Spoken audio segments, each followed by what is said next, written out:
Good evening and welcome to Zion's Banner. People already starting to populate in.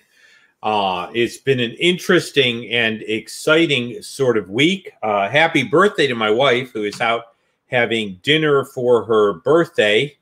Let me share a few things that have been going on with us. I'm going to share a picture here. And I'm going to go ahead and do a screen share. There we go. Screen share. And there we go. That is me out doing street witnessing. So I even have a little clip of that. Maybe I'll save that as an extra special for the end for you guys who hang in there and give you a little taste of what that was like. Right now, I'm going to just minimize that and go there. But that was Saturday. It's the first time I've been out since COVID. And so I have a little mic, and I actually got to talk to a Jewish homeless person. So that was rather exciting. His name's Steve. We had a good talk. He's willing to talk again, but he has some real problems with the idea that he views any sort of discernment or calling out of sin as judgment. I explained to him that it's not and talked to him about the difference. And so we had a good talk. I used following the seed through the Bible and talking about what I've learned through COVID that I think other people should have learned through it. We are going to be discussing some interesting stuff. So now I'm going to move to the screen share again, to the window here where our PowerPoint lives. There we go. There are two basic sources of Jewish, and this bleeds over into Muslim, objections to the Incarnation. One comes from what's called the charge of impossibility. It couldn't happen. That comes through what would be called Maimonidean rationalism. The other comes through Kabbalah. And Kabbalah is very strange, and it presents its own set of objections. And the objections from Kabbalah are more like, why bother? And it has to do with the way they view things. Maimonidean rationalism, I think, is worth investigating because Maimonides was influenced by Islam, and now Islamic polemicists are being influenced by Maimonides or Judaism. So I'm going to just put this up here. This is a heavy book that I'm trying to get into because I shared some of what I would do as far as, you know, some possible ideas as far as courses you could take or ways you could deal with some of the objections. And Brian Crawford, who is doing his doctoral thesis along these areas, doctoral dissertation. Let me be clear. It's not a thesis, it's a dissertation. Said that some of those were good to keep on the drawing board and keep working on. So I'm going to keep working on them. They were things that occurred to me. Let's get back to the screen share here. You know, it says it works best with two screens, and I have fallen in love with two screens. So we're going to talk about corporality and incarnation. And we're going to talk about some of the material related to that. And so let's get started because there's some definitions that we need to be clear about and some mistakes that are made in apologetics. Now, I am not using Brian Crawford's exact lingo. He has yet to publish, and I want to be very careful. So I'm going to talk in more general ways. I deeply respect his work, and I know that, you know, when I get everything up and running, I want to make my dissertation available. And it's actually a copyrighted document. Let's talk about some definitions we need to understand. There's what's called divine corporealism. Now, that's the belief that God actually has a body. You're going to find this with the Mormons, but you're going to see some of it with the ancient rabbis, interestingly enough. Then there's what's called non-corporealist divine embodiment. Now, that may be a term that Brian Crawford himself came up with. I needed a way to explain this. This is a view that God could take upon himself a form or body, but he does not have a body. The Father himself has no form, but God could take on form. It is possible for him to do so. Then there's absolute non-corporealism. Now, that's the idea that God cannot take upon himself a form or body at all. So these are important distinctions. Yes. Rambam. So that's up there. That is what Maimonides is typically called. A lot of the rabbis of the time period created acronyms out of their name because their names are really long. You have Rabbi Shlomo ben Yitzhak, which is Rashi, and so they would tend to do this. And so if you say Nachmanides or the Nachman, or you say the Rambam, or you say Rashi, a real Orthodox Jew who has been steeped in this would understand it. A welcome to Elizabeth Oakman, our sister from down under. Not our only person who ever visits from down under, but she sent me an article on Maramite, which is Vegemite, which I actually found okay. I had to get a little used to the taste of it, but that is a side note. Air Church says putting limits on an omnipotent God. Yes, but we have to look at how we get there, okay? And why this sort of thing occurs. So you're correct. But just to spew out putting limits on an omnipotent God, the problem that you might face is something like this. Can God lie? Why aren't I putting limits on an omnipotent God? Now, I know there's an answer for that, but the reality is they would say God won't do anything contrary to his nature, and his nature is such that he cannot embody himself. So that is the quick Q&D workaround on the streets. Okay. This is absolute non-corporealism. By the way, none of these itself is the same as incarnation. And we need to talk about that. Incarnation is different than the fact that God can temporarily take form. Okay. In incarnation, God actually took upon himself a human nature, and it was not a mere manifestation. It was permanent. So this is important because if God can't take on form, the lesser thing, it could be argued he definitely can't do incarnation. And if he can take on form, then it is possible that he could incarnate himself. So I'm not going to get you all the way to the incarnation. I'm going to deal with objections that would keep someone from even going there. They wouldn't even walk down the street of this. Let's talk about the ancient rabbis. Now, they actually had a school of thinking among the ancient rabbis that was corporealist, that actually saw God as having some sort of body. Really, Joseph Smith isn't the first person to propose this. Now, Maimonides takes real issue with this, and I went back to Mark Shapiro's great work, The Limits of Orthodox Theology, Maimonides' 13 articles reappraised. Maimonides says that the Targums avoided anthropomorphism. So that's a big word. That's describing God in somewhat human terms, or using human terms, like the arm of the Lord, like we have an arm, or the eyes of the Lord go to and fro. Maimonides hated this stuff. And one of the things he points out is that the Targums avoid it, and they did.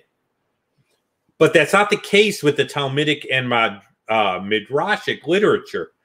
One of the famous passages in the Babylonian Talmud, Berachot 6a, describes God as wearing tefillin. Now, I remember that in a previous episode a long time ago, I showed you what tefillin actually look like. They're boxes with leather straps. They're known as phylacteries. And this particular Berachot describes God as wearing tefillin. Now, it does so on the basis of the idea that if God commands us to do something, he would find it okay to do. And so what we see is, here's a famous Talmudic passage that is actually not non-corporealist divine embodiment, but actually corporealist. It pictures God as having a body. This is exactly the opposite of Maimonides. Okay, but Maimonides is making the claim, or puts up there the idea this can't happen. This is where a Singer would end up. Okay, he's my Maimonidean.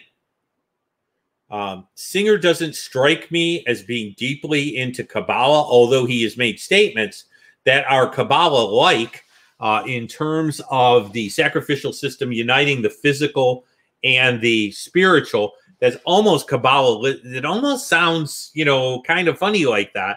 But I would put him more in the Rambam sort of school. And that's personal. Brian Crawford could listen to his stuff and feel different. You know, let me answer that. Yes, I have strong evidence to believe that Jesus could very well have worn tefillin. I know that he wore a talit or a prayer shawl. Tefillin were found that go back to this time period. They looked a little different. They were more wearable all day, but there's no reason to think that Jesus would not have worn tefillin or could not have worn tefillin. They were certainly around as a custom. Now, I know what you're saying. You could argue that God wore tefillin in the sense that Jesus is indeed the enfleshment of God. Do you notice the way I said that? I did this very deliberately. We need to be very careful. When we say Jesus is God, we need to add the phrase, come in the flesh. Okay, because if I just say Jesus is God, it sounds like I am deifying a man. But if I say Jesus is God, come in the flesh, I'm stating that God took upon himself a human nature. So I like to be careful and say, I believe Jesus is God, come in the flesh. Because that's what incarnation means, by the way. It comes from the Latin, carnas is flesh.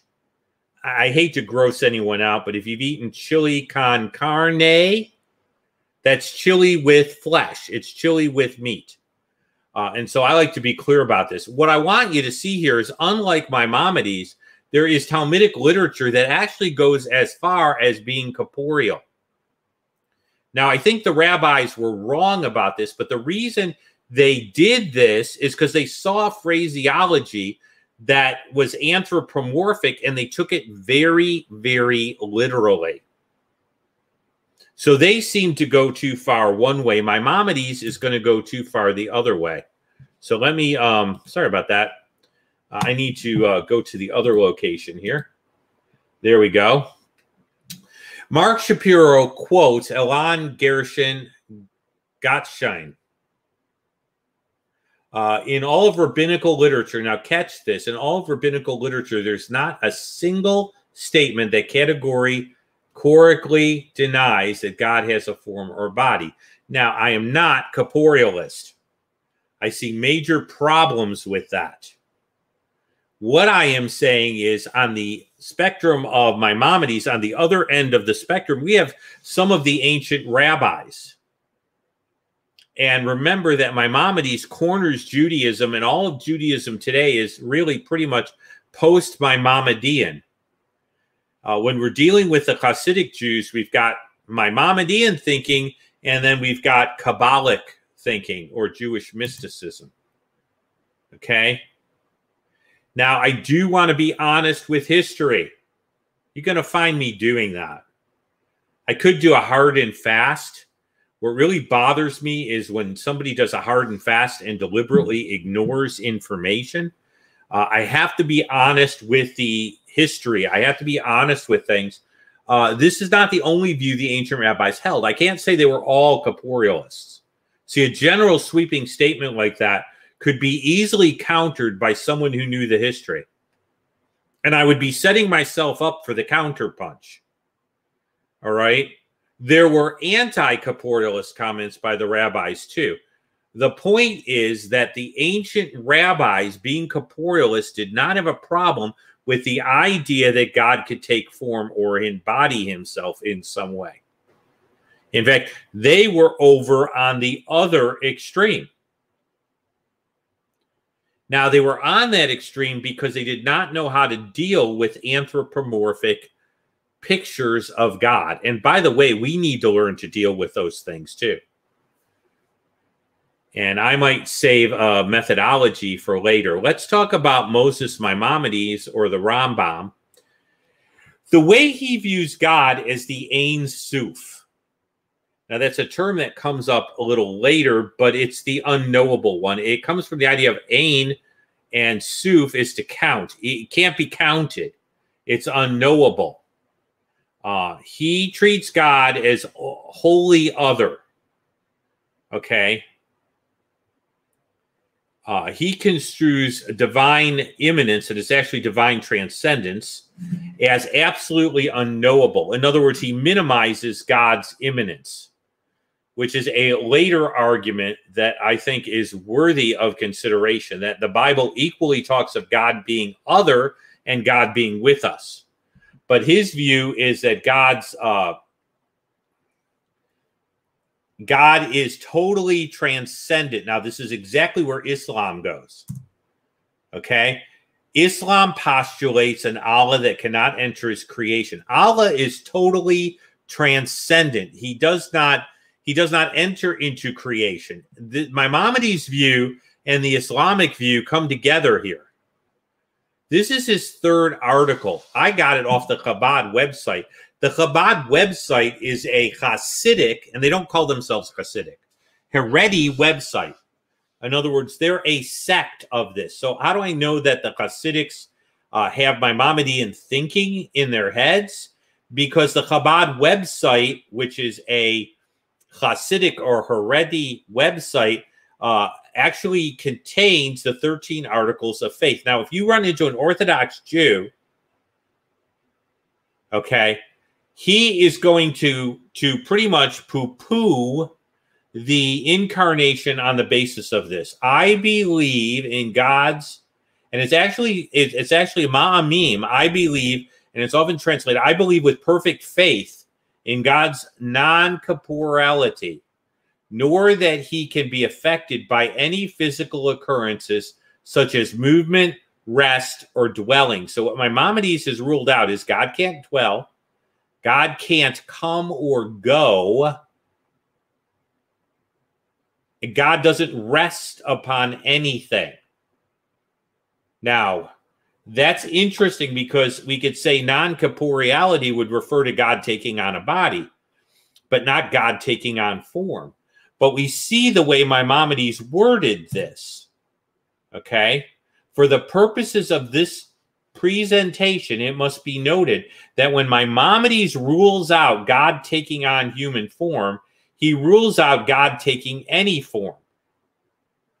His essential argument is God can't take on human form because God can't take on form at all. It is antithetical to his very being or essence to take on form. We're going to see some passages here. He regards all anthropomorphic languages. The eyes of the Lord look too full. The arm of the Lord. Is the arm of the Lord too short to save? Any place where it talks about God resting, or God dwelling, or God coming, or God going, or God appearing, as all metaphor for the unenlightened. Now, I can't probably make this big enough for you. I had to really work to kind of get this in here.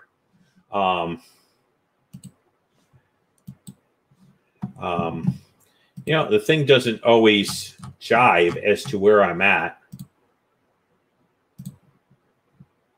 So I'm trying to get to the same caveat real quick here.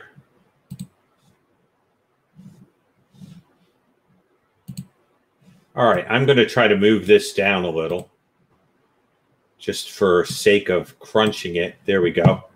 And get that a little bit more visible for you. And then I'm going to minimize this.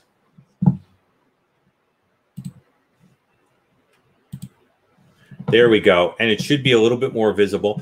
Good. Theophanies and the angel of the Lord. We're going to go there. Okay. Maimonides would deny that as being literal language.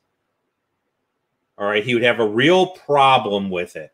In fact, what I did is I went to his Guide for the Perplexed, which is one of his major writings, and I have a translation A second edition as part of Logos Bible. Now that is quintessential Maimonides. And he spends a lot of time poo-pooing this sort of language. All right? Vis-a-vis in which these verbs are used in connection with the revelation of the word and the glory of God, I will come down and talk with thee. That's Numbers 11:17 there. And the Lord came down on Mount Sinai. The Lord came down in the sight of all the people. Now look at, this is clear scripture here. Okay? When, on the other hand, it says Moses went up to the Lord, must be taken in the third significant of these verbs. In addition to its literal meaning, Moses also ascended to the top of the mountain upon certain material. The manifestation of God's glory was visible. We dare not admonish to the supreme being, the Ein Sof, okay, occupies a place which he can ascend from which we can descend. He is far from what the ignorant imagined. You understand this?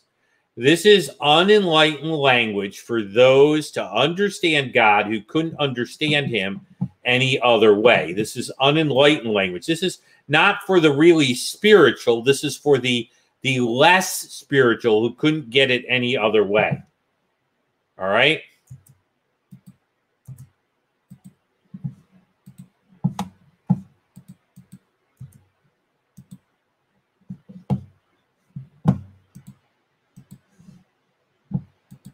Okay, I don't know why that's sticking. All righty. So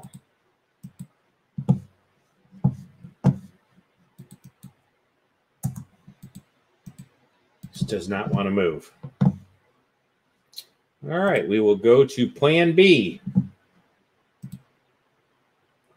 We're going to tentatively answer the Rambam.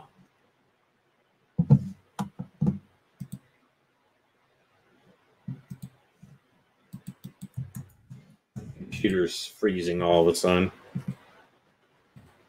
So what I'm going to have to do is just go to the PowerPoint regular and put this up, okay, and shrink this down, and we're going to tentatively answer the Rambam, and that's what I'll do. And I'll just move it down this way. So let's deal with that. Now, you mentioned, somebody here mentioned the theophanies and the angel of the Lord, which is a great place to go. So if I'm going to examine the claim of Maimonides that this is simply unenlightened language, there are a lot of ways I can do it. We're going to talk about some. But what about the historicity of those accounts? Are they treated as mere visions or actual biblical accounts? In other words, how are we to understand them from the way they are treated in the text altogether? Because if they were treated as visions, then I could treat them as a vision, and I could say this is some sort of spiritual vision the person had, but it wasn't an actual historic event. And so I don't have to take this as being a historical event, something that actually happened that's being talked about, but rather I could treat it as a vision. And then that vision might be a means for helping the less enlightened or the prophet himself understand what God's trying to say. What are the connections between the language, which is anthropomorphic, okay? We sit, we go, we stand, okay? And the historic situation. In other words, is the language entwined with the situation?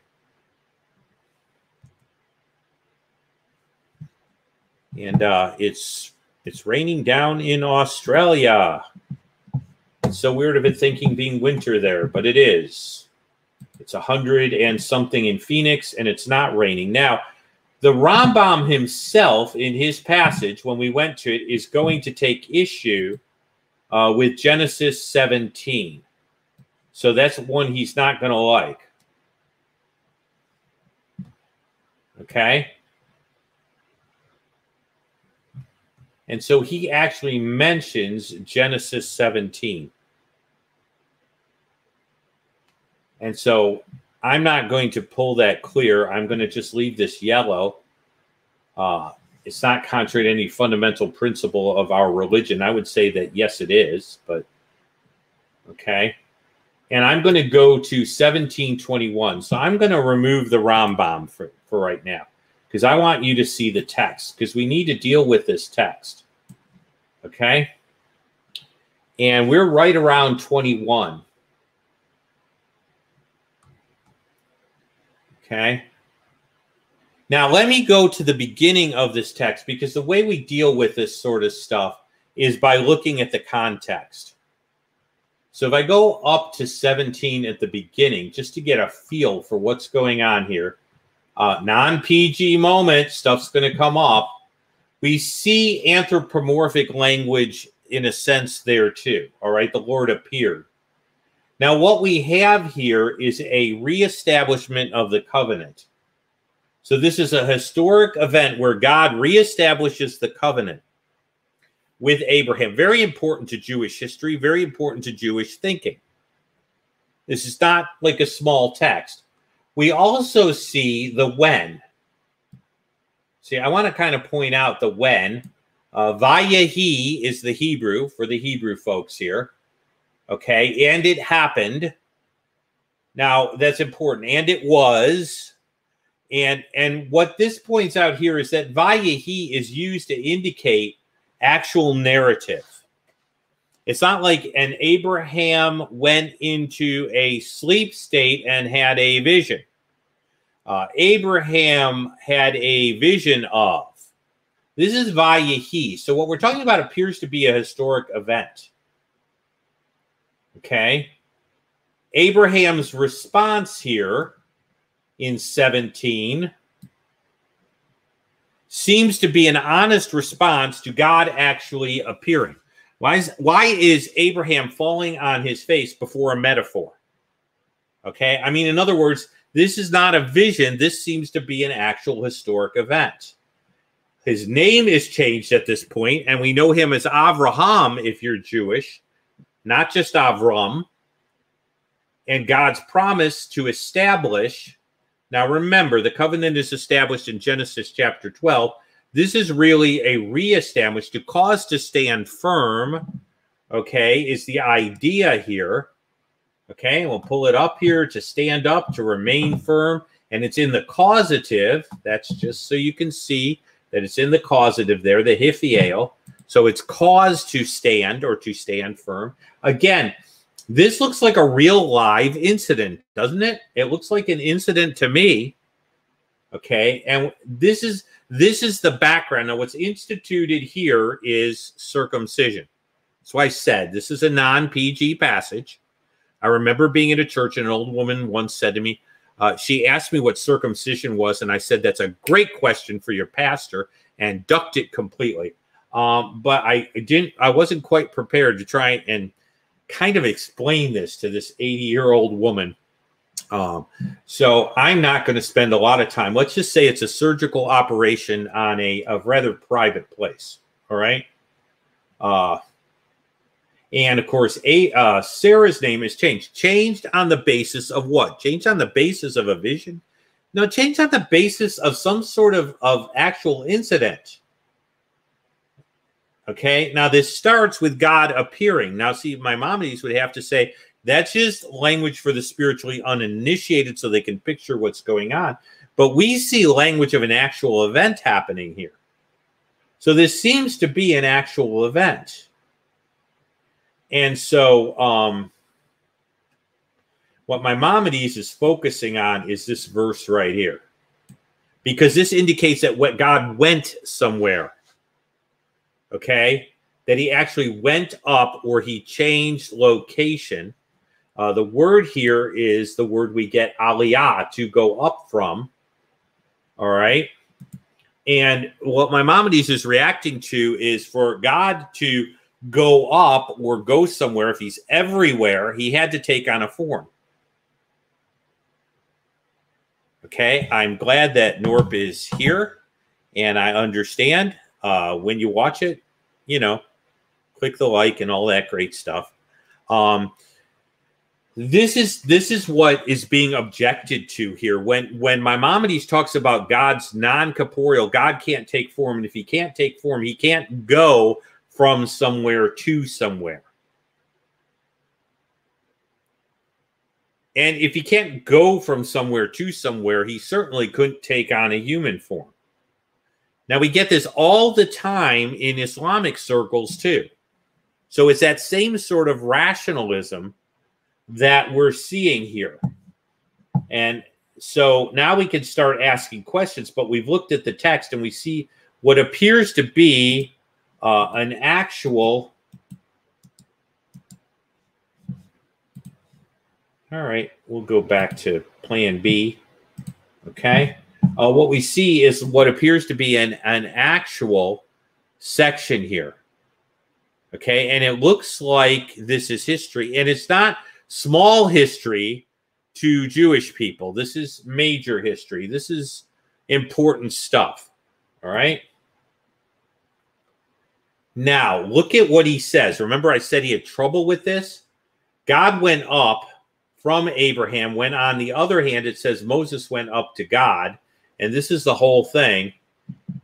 The supreme being occupies, we must not, see this, we must not imagine the supreme being occupies a place, okay, to which we can ascend or from which we can descend. In other words, God can't be anywhere localized, okay? Now, in the case God went up in 17, in the case of Exodus 19, Moses went up unto God. But neither of these is acceptable to Maimonides because they cannot happen. Now, this is an ex cathedra statement. He says this is okay. This doesn't violate any of our religious precepts to say this. And this cannot happen. Look at this, you know. It cannot be. I, Maimonides, are telling you this cannot happen. Never, ever, ever, ever can this ever, ever occur. The verb aliyah, is it used figuratively? Is it used literally? I'm sure it can be used figuratively, but out of the 900 occurrences, the common meaning is to go up, and it is used in historic narrative frequently to indicate motion from a place to a place. So not only is the situation historical, but the verb itself is not used only in a metaphorical manner. So you can't say by the nature of the language it's metaphorical.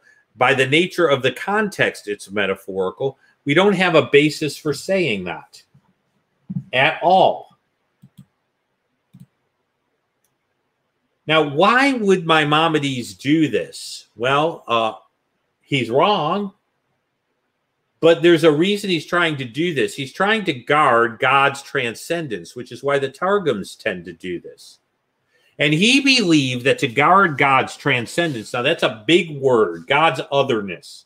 God is outside of creation. That's transcendence.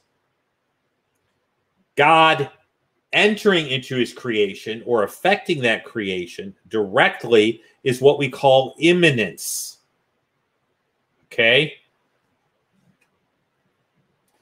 And his thinking is if God is great, if God is holy, if God is other, then God cannot possibly enter into his creation. Okay? He can't do it. If God is other, he can't do this. See, it is contrary to his very nature to do this because he is other. And so if he's other, he can't come in. Okay? Now, he rules out a very literal use of the Hebrew verb by doing this. He just tells us it's figurative. He doesn't demonstrate that you have to do this. So I could say God couldn't be morally good and be untruthful. I could make that statement that truthfulness as a reflection of goodness is not consistent with lying. And I could say these two things are not consistent with each other. I could say that God being loving would not do an unloving thing. Okay, I could say that. But here's what I can't do. Maimonides doesn't demonstrate that for God to be transcendent, manifestations of his immanence are automatically disallowed. In other words, he says it, but he gives us no rationale by why one automatically rules out the other. Which, if he's going to make the argument that it does, he would have to go ahead and produce a rational argument by which it would be so. Now, someone mentioned a good point. He is defining God for God. That's problematic, isn't it? Okay. Putting limits on an omniscient God. We covered that. He is sort of defining God for God, which is really very nice of him, but I don't think God needs the help. Okay.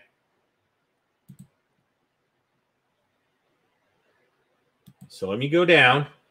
Now, two important questions. Why is the event history at all? We have a literal account of an interaction between Abraham and God. The verb is conveying real information about the relationship between the subject and the situation. The subject at the beginning of this is God. And the situation is what follows, where he visits Abraham. And then after visiting Abraham, goes up from Abraham. And we're being told something about this interaction. Okay. Now, if the verb God came to Abraham or appeared to Abraham is metaphorical, then I have every reason, or flip that around. If God going up from Abraham is metaphorical, then I have every reason to believe that God appearing before Abraham is metaphorical too, and Abraham never saw God. In other words, if I make the verb at the end of this passage a metaphor only, then I make the event possibly a metaphor only. If God did not go up from Abraham literally, then maybe he never appeared to Abraham literally, and maybe none of this stuff ever actually happened historically. Because why should I separate the action at the end of this story as being metaphorical if the story and event are actual? If this is just using figurative language to help poor dumb me, then maybe the whole thing is figurative language to help poor dumb me. There's no reason in the text or in the context that demands that I treat the end as mere metaphor, and maybe even the beginning as metaphor, because appeared as metaphor, and then treat the rest as an actual historical event. Okay? There's nothing in the passage that helps me distinguish. When someone does something like this, why should I take this way and this way? Otherwise, how do we also discuss this event? I mean, God seems to tell Abraham while visiting him about this circumcision thing. But if it's metaphorical, how do I know if the circumcision is metaphorical or literal? In other words, I can't get historic information out of the passage if I can't know which words are historically actual. And if I start choosing some of the words to be metaphorical, not only don't I possibly have a non-real historical event, but I have no way to tell which parts of the event are historical and which part of the event is metaphorical, because it's all tied to the same language. And so how do I know which way to go with this event? And so if I was talking to another Jew, I'd have to say, well, is circumcision metaphorical here? Well, it's actual. Well, why is the circumcision actual, but the God going up not actual? What's the basis for me knowing that? Because you've pulled the language out and you said, I can't trust the language literally in this passage.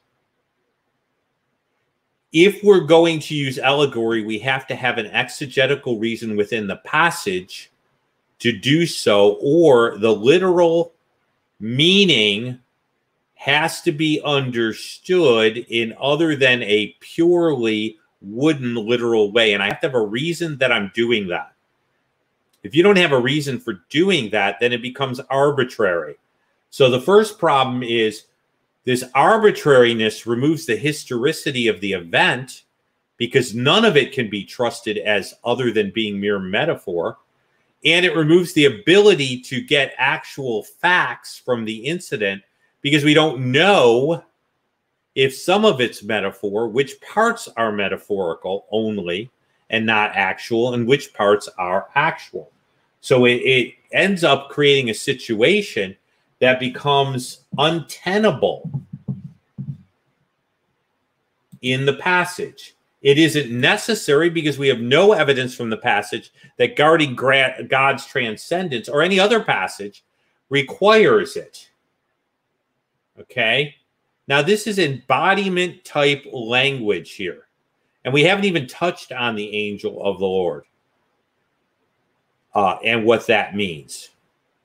And there are two other areas where this really affects stuff. One is the temple, which I'd really like to take some time and look at the temple language and see if it's metaphorical or actual, how we know, and what happens if we do this. Okay? Because if I could say God dwelt in the temple and look at those passages to see whether they're actual or metaphorical, or whether this line of reason makes it impossible to tell, then I have a good case for saying embodiment language is conveying truth. There is no screw. Now, what Maimonides does is he presumes a rule of interpretation. Then he rules on his own presumption. He says this can't mean that. Well, the first question when someone says this can't mean that is, why can't it mean that? If there were a reason that it can't, you can't just fiat say, I'm sorry, this verse doesn't mean that. Well, why? Because Jeff Cran says so. Well, that's essentially what Maimonides has done. Now, his argument is God has to be so wholly other. But he hasn't proved that one rules out the other, and so he's just created a rule. And he's insulted everyone else that doesn't think this way, which, by the way, is a little peculiar given that some of the early rabbis went even further the other way than I would go. The other thing is, the minute we go ahead and we spiritualize Bible passages that are historical, we have no way to talk about those passages as real history or real lesson. What did I learn from Jericho? I didn't learn anything from Jericho. It's a metaphor only. It never historically happened. Okay? The minute I start doing that, how do I discuss Bible events in general? How do I talk about God's interactions with Israel if I take these key passages that are so totally connected to that and I make them only metaphorical? And so this is kind of the beginning. It would be great to look at like the temple language and the angel of the Lord. It would also be absolutely incredible to look at a few other arguments around this. By the way, shout out to Greg Olson, who is thinking the same way. Here's an important truth that we can take away, okay? When you allegorize away the clear meaning of Scripture, you allegorize away the truth of Scripture. Because language is what describes truth. And so if I make the language of no meaning, I make the truth null and void. And it's a real important principle. We cannot separate the event from the language of the event in a totality. We can say that language is conditioned by certain things, but if we say that that language bears no historical connection to the event, then we have no way to talk about anything. And we can't talk about the truth of Scripture if we can't talk about the language as being accurate. So that's why it's terribly important. The Rambam goes too far the other way. What does he do with the temple? Well, that's a good topic for another meeting. What does he do with the angel of the Lord? And what did the ancient rabbis do, or at least how have Jews regarded this? But understand, in the back of every Jewish head is the impossibility. And my dad's done this over and over again. Without being an adherent of Maimonides, without even being a religious Jew, he defaults to the argument that God couldn't do this. And I go to the theophanies, but with somebody who's a little more versed in Maimonides, he's going to say to you that these are metaphorical things to describe what the common person could never understand. So these are child learning tools, and you are simply enlightened in taking them seriously. And now you see two problems with that. If they're historical events, you can't know they were historical events. And if they were historical events, you have no way to discuss them as historical events and know what you're supposed to get out of them. And so this is delving into the beginning of this whole area in which Maimonides creates what's called the impossibility argument. But I think that the connection between language and actual historic events in the Bible around these sorts of terms of God taking form or anthropomorphism gives us the fact that we should take these seriously and not just allegorize them and metaphorize them away. I know that's not a real word, but maybe right now it is. You know, just turn them all into just pure metaphor. So how do we deal with these? Well, I think that'd be a good application that needs to be made in another broadcast. Do we take the way of literalness? Do we take the way of how do we deal with this woodenly? Do we deal with this analogy by the way of analogy, as opposed to the negative way? And so that's kind of where things go tonight. I know it got a little heavy. If you think that's heavy, you've not seen anything like trying to deal with where evil came from, given the Kabbalah, and how we separate that, where evil came from in dualism and panentheism.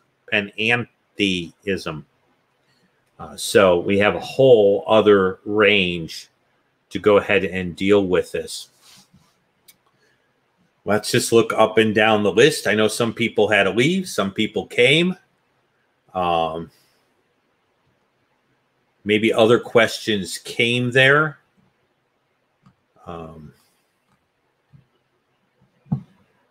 Maybe no other questions came there.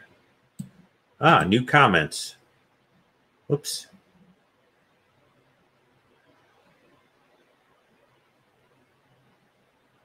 I like that. Then we can deduce God isn't a good communicator. It seems it's only for those who can figure out metaphors. Maimonides would say that you're too spiritually unenlightened. God couldn't really talk to you in any sort of way you could understand. So you need the training wheels. I think that's insulting. And it also ignores the fact that the Bible was given to common people. It was supposed to be understood by the people of the time. Nate is throwing up this. There you go. There's some different levels there. I appreciate everyone who does this. I do want to get this up. Yes, we are still with chosen people, and you can do things that way. And Facebook. That's a good way to get information. If I have to change a broadcast or something, that's a good way to do things. Let me throw the credits up before everyone leaves. And then if you want me to bow out with hearing me street preach, do you want to, I can't rap, but I can street preach. You can hear a clip of me street preaching. So let me go to brand first, show those credits.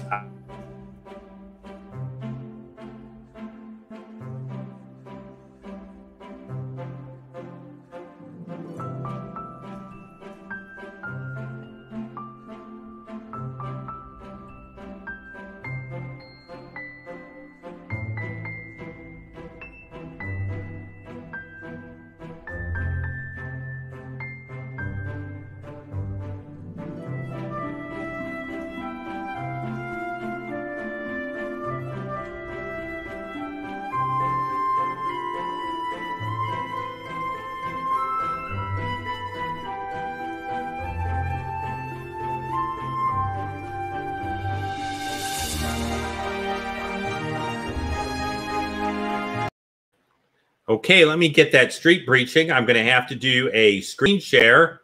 So let me get that up and running. That's under my that's under my should be under my assets.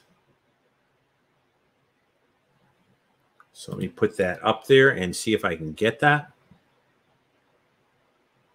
And I don't see that. There it is.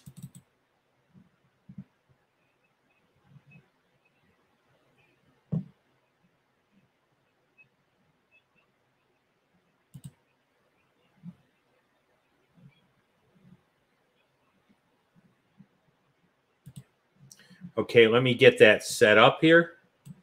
And let me do a screen share because you probably didn't hear any of that. Okay. And I'm going to set that up as a screen share the right way. Okay. There we go.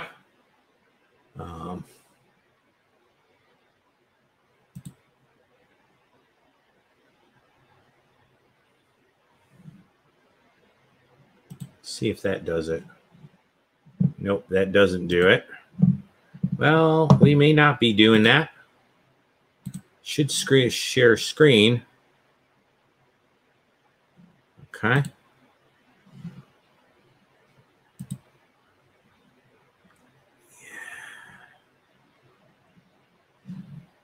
Okay. So let me start that.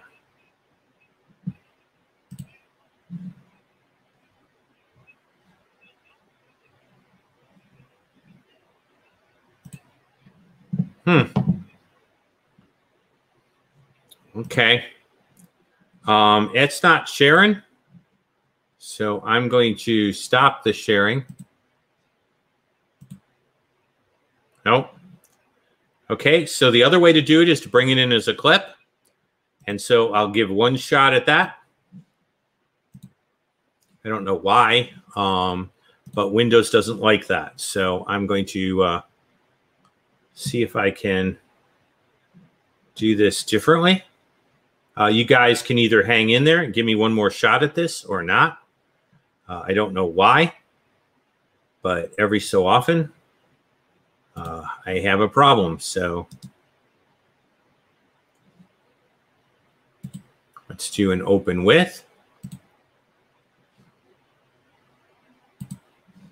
Okay.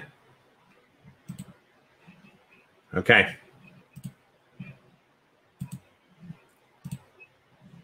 There we go. There we go. And so you fall short on 2 counts. You fall short on the basis of what you do because it's not perfect, and you fall short on the basis of what you don't do because you should do it. And both of those together end up meaning that you cannot attain to perfection. So what did we learn? All people die. They die because of sin. All people fall short. Therefore, they sin. Therefore, they will eventually die. Whether you wear a mask or not, you are going to die.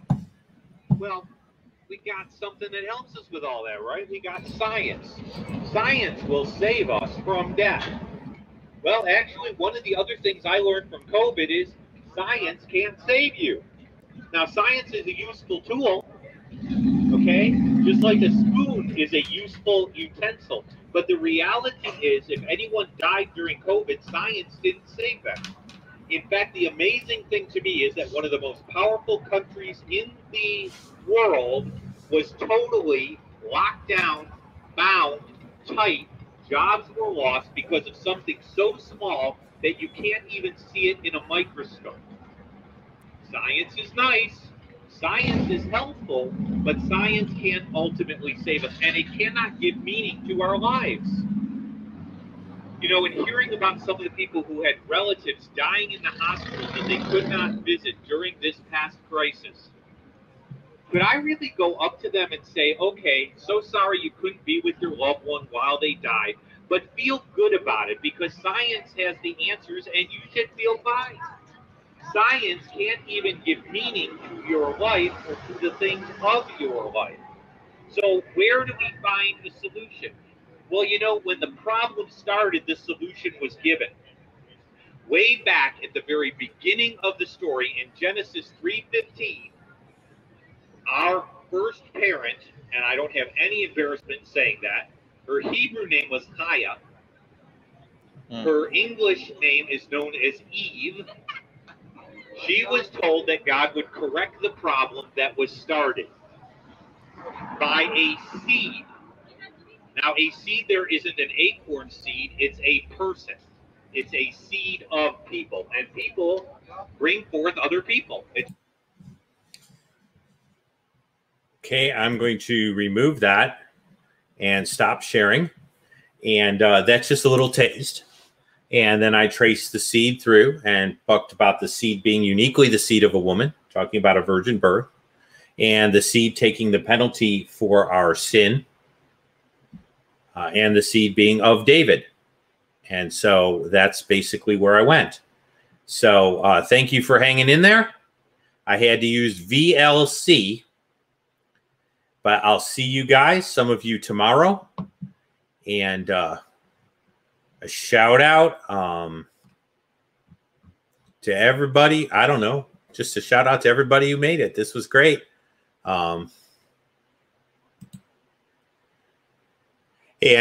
thank you for the likes, share the videos, and a hello to Ben West. So I'm going to go ahead and say goodnight. My wife is celebrating her birthday, but I still probably will grab some dinner. I know that she's having a really nice meal. This weekend, we're going away to a marriage retreat, and that'll be fun. So definite thank you for the great. I've learned to spell great that way. Erev Tov, yes, and Slam, Erev Tov to Slam also. And a happy birthday to Marlene. I will let her know.